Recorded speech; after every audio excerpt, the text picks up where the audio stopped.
So reading. How can reading make you a better teacher? I've decided to split this video into two sections. Reading in your classroom with your class and reading for your own professional development. Number 1, reading to your class. Have a think about how reading can help your class and yourself increase your vocabulary. Have story time, embed it into your class day. Make sure you pick an age-appropriate book and read to your class. You can literally hear them listening. And for you, think about the words you're reading, how you can use what you've read that's been written by fantastic and amazing authors and use it to model and map out for your next literacy lesson.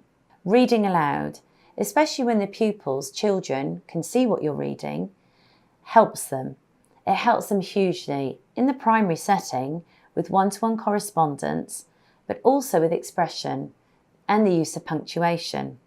You're modelling how to read. That makes you a better teacher because you're reading something and it will give you confidence, but it will also help your children to achieve within your literacy lesson or whatever subject you're reading to them.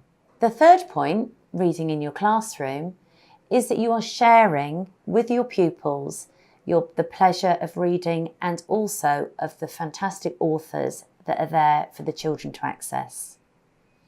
It's not only the authors that you will share, it's also the stories and the illustrators. Using books and reading in the classroom can give your children, your pupils, a passion for knowledge and gaining it.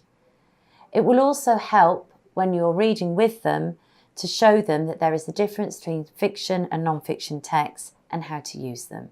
Reading for yourself. How can reading for yourself make you a better teacher?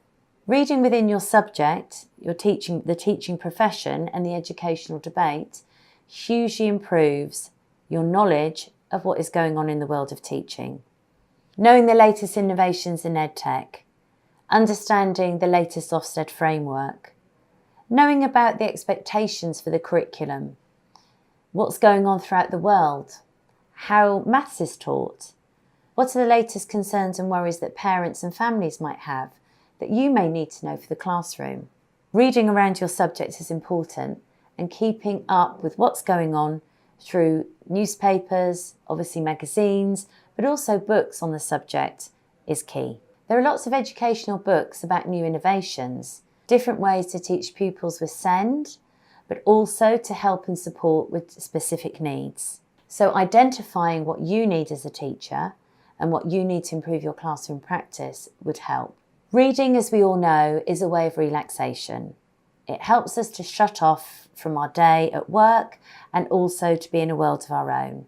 This helps with our well-being and our mental health.